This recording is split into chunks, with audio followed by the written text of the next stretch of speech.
This week in the NBA had everything, with rookies announcing themselves to the league, Grayson Allen shooting the ball like he is Steph Curry, and bench players suddenly starting to look like they want to be starters. Week 4 reminded us why fantasy basketball is the best ride in all of sports. Every single night something crazy happens, and every single week the landscape shifts. Let's break down everything that actually mattered this week. And with that, welcome back to The Corner, your #1 destination for everything that is fantasy basketball related. Every week, I'm bringing you waiver wire pickups, trade targets, sleepers, and insights that actually swing your season. If you're serious about winning your fantasy league, subscribe to the channel, turn on the notification bell. It's time to lock in. Before we jump into the weekly recap, quick update. I have moved the weekly rankings to the community tab on my channel, so the full top 50 videos are no longer going to be happening here. They weren't performing great, but the ranking themselves I feel like are super important and still relevant every single week, so I'm keeping them updated all the time. Head over to the community tab now to check out the list that I put for week 5 and let me know where you think I messed up, who you think should be on the list, and who you think is just ranked way too high. Now let's get into the weekly recap. Now let's start off with one of the biggest stories of the week for me, and that is going to be the emergence of Jalen Johnson. He has absolutely come alive for the Hawks this week. In just 3 games, he put up over 200 fantasy points, and he's doing it in a way that doesn't feel fluky at all. With Trae Young being sidelined, Johnson has stepped into a primary role for the Hawks, and he has shown that he can be the #1 option on a competitive team. The Hawks went 3-0 this week, and his fingerprints were all over every single game. What's really standing out is the versatility of Jalen Johnson. He's scoring efficiently, he's attacking in transition, he's rebounding at a very high level, and making the kind of plays late in games that you normally only see from established stars in the league. Atlanta faces the Suns on Sunday night, and this could end up being the statement game that really puts his breakout on the national radar. If he stays healthy and continues to play aggressively, Jalen Johnson is moving into a must-trade player. He's slowly becoming one of my top trade targets so far for the entire season. The only thing that's holding me back is his injury history. He missed pretty much all of last year, and before that he missed previously like 20 to 30 games another season. So I'm kind of hesitant to trade for him, but he is playing so well that it may be worth that risk.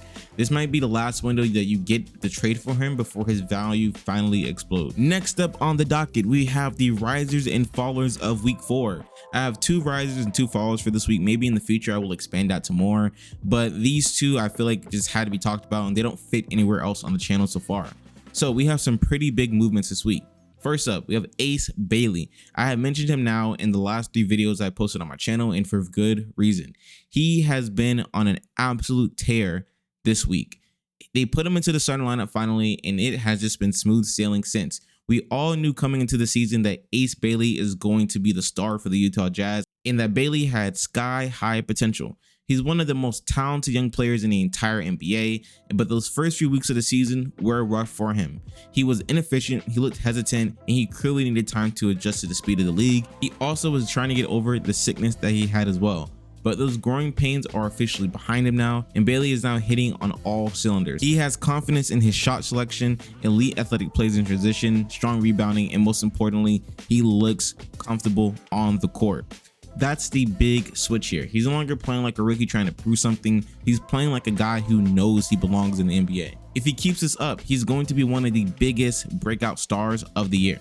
My second riser is going to be Tristan da Silva, and this one shouldn't be a surprise for anyone who's actually been watching the channel, and also if you've been watching the Orlando Magic this year. With Paulo Banchero now sidelined with the groin injury, da Silva has stepped into a much larger role, and he's taking full advantage of it. I talked about this in my Friday morning video, but it was confirmed on Friday night in the matchup that they played. Da Silva dropped 22 points and pulled on 9 rebounds, and he's showing that he can create his own offense in a Magic team. He can knock down shots and fit perfectly into the Orlando offensive system as a high IQ connector. As long as Banchero is out, Da Silva is going to see a major boost in his usage, and even when Paulo does come back, he could see more usage in his role. He is a clear riser right now for the Magic. Now for the fallers. First up, we have Donovan Clingan. And Clingan burst out of the gate to start off the season on an absolute tear. He looked like he was going to be one of the best draft steals in the entire league, but the last 2 weeks have been rough for him. The production has dipped dramatically. The consistency is just not there at all. He's clearly hitting a bit of a wall right now in the season, but even with this slide, he's just way too good to drop. This is more of a reminder to stay patient with the young center. Young big men often go through these stretches like this all the time, but he will bounce back. Just temper expectations for him at this moment. And finally, the second follower is going to be Josh Minot. A couple of weeks ago, Minot was one of the hottest names in fantasy basketball. He was super efficient, putting up big numbers in short bursts and looking like a breakout rotation piece for the Boston Celtics. But that momentum has faded at this point. He's been inefficient for most games, inconsistent, and outside of the occasional really big game that he just has not delivered the reliable floor that you need at this point in the season. With so many better streaming options right now on the waiver wire, I just think it's time to let him go, and I think he's safe to drop in most formats. So these are going to be my risers and falls for week 4. Let's keep it pushing. Week 4 came with a bunch of injuries, but there were 2 big ones that I want to talk about that I've already mentioned a couple of times on the channel. The first one I want to focus on is going to be Jalen Brunson, and the second is Paolo Banchero. Both of these players have been moved to day-to-day designations from their teams, which if you follow the NBA, that means absolutely nothing. But based on the reporting and how these teams operate, it's safe to expect you can expect both of them to miss the majority of week 5, if not all of it. And as always, injuries means opportunity for someone else on the team, and that's exactly what we're going to see here. For the Magic, the 2 biggest beneficiaries are going to be Desmond Bane and Tristan da Silva. It's no secret that Bane has struggled to start off the year for the Magic. A lot of that comes from him being the third option behind Wagner and Banchero. He just hasn't found his rhythm at all so far to start off the year, and without Banchero, that hierarchy starts to shift. Bane should start getting cleaner looks, more touches, and a chance to get back into form that we know him for. Da Silva, on the other hand, has been one of Orlando's most reliable players off the bench all year long so far. With Banchero out, his usage bumps up immediately, and we saw that on Friday night. As long as Paolo is sidelined, Da Silva is absolutely a player you should be picking up and starting with confidence on your roster. Now for the Knicks, things get a bit trickier. Their roster is already deep and balanced, so me trying to predict who benefits most isn't as straightforward. My expectation is that Mikal Bridges and OG Anunoby should be the ones to pick up most of the scoring and the shot creation load. In my opinion, they're going to be the safest bets. But in Friday's game, that's not what happened. It was actually Landry Shamet who stepped up, and in the next matchup, it could easily be Miles McBride or even another bench guy on that team. So for the New York Knicks, the best advice is this: don't assume one guy becomes a must-add.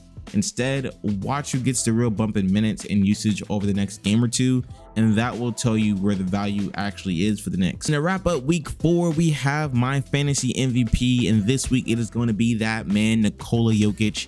The big man once again showed why he should be the MVP of the entire league year in and year out. Every single night, he is the engine for the Denver Nuggets offense, and this week was another masterclass in consistency, efficiency, and pure dominance. At the time of this recording, Jokic is currently sitting at 178 fantasy points, and the crazy part is he still has one more game yet, and he's only played twice so far this week. Denver still has their matchup against the Timberwolves tonight on Saturday night, and if he puts up even an average Jokic performance, he could easily clear 240 points. There is just no other player in fantasy right now who gives you that level of floor and also that ceiling at the same time. So for week 4, Stu's fantasy MVP is going to go to Nikola Jokic. And honestly, it's getting hard to imagine a scenario where he doesn't end up getting this spot again next week for week 5. So that is going to be your weekly roundup with Stu's Fantasy Corner. If you've been tuning into the channel, you know staying ahead of the curve is everything when it comes to fantasy basketball. So drop a comment below and tell me who you think had the biggest impact on you this week and who's about to take over in week 5. And don't go anywhere. The video on screen breaks down the exact players you need to be targeting right now in trade talks. If you want to gain an edge over your league, that's the one you need to watch next. I'll see you over there. Peace out.